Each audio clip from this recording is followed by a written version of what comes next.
જો ગાઈસ સવારના 5 વાગી ગયા છે. નમાઈ કરી જો ગુડ મોર્નિંગ થઈ ગઈ.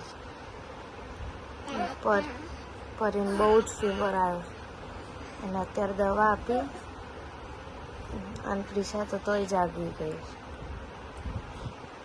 બેઉને લઈને બેઠા છે. દવા આપી છે પછી ફીવર ઉતરે છે કે નહીં જોઈએ. આ લોકોને ઊંઘ નહીં આવતી. હમણાં 2 વાગે ઊંઘે તો 5 વાગે એમ જાગી ગયા છીએ. સવારમાં પછી 5 વાગ્યાની જાગતી હતી તો 8 વાગે ઊંઘી. અત્યારે પાછા 10 વાગ્યા છે ને તો જાગી ગઈ છે બેઉ. જો બેઉ બેસી ગઈ છે. હજી શરદી અને તાવ હતો કાલે અને શરદી અચાનક થઈ ગઈ છે. તો ગાઈસ આખો દિવસ રડી તાવમાં એમાં બે કાઢ્યો છે. અત્યારે રાતના 10:30 થયા છે ને ત્યારે અત્યારે થોડું રમે છે બેઉ. એટલે આજે આખો દિવસ વ્લોગ નહીં લીધો કારણ કે બેઉ રમતી જ નથી. શું વ્લોગ લઉં? હવે અત્યારે રમે છે જો શાંતિ. દવા આપી બેઉને થોડું ડિહાઇડ્રેશન ને બધું થયું પણ અત્યારે બેઉ શાંતિથી રમે. બેને થોડો લિટલ તાવ છે. ફરીને શરદી નાક બધું બંધ થઈ ગયું છે એટલે બહુ ઢીલી થઈ ગઈ છે બેઉ.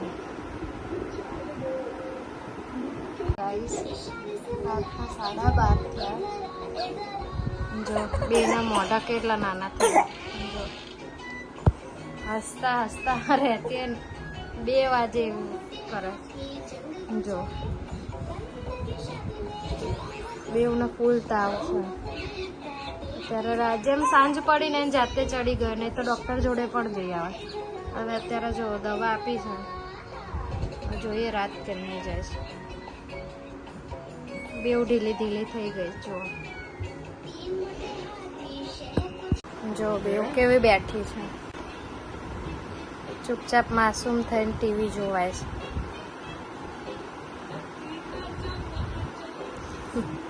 બીમાર છે ને એટલે બેઉ જો બેસી રહી છે. નહીં તો ક્યારનું આ પ્લગ પકડવા આમ વાયર પકડવા દોડતા હોય. આટલા શાંત બેઠી બી ના હોય બેઉ. રાતના જો 1 વાગ્યા છે. શેડ્યુલ તો બદલાતો જ નહીં. આ જ ટાઈમ હોય. બેઉ બેસી રહેજો. પરીનું મોં જો કેટલું નાનું થઈ ગયું છે બેઉનું. આજનો દિવસનો વ્લોગ બહુ નાનો જ ઉતર્યો છે. હવે જ્યારે સૂવે ત્યારે હમણાં થોડી વાર એને સુવાડવાની ટ્રાય કરીશું. પછી જોઈએ સૂવે છે કે નહીં. અત્યારે તો બેઉ બેસી રહી છે, ટીવી જોવે છે. જો ગાઈસ રાતના 2:17 થઈ છે. પૈસા તો સૂઈ ગઈ છે પણ આ જો રાતના 2 વાગે ટીવી જોવું હોય. જો શરદી ફૂલ છે. આના જો તમને પ્રિશા બતાવું. જો 2:18 થઈ. પ્રિશા તો એના પપ્પા જોડે સૂઈ ગઈ છે. અને આ જો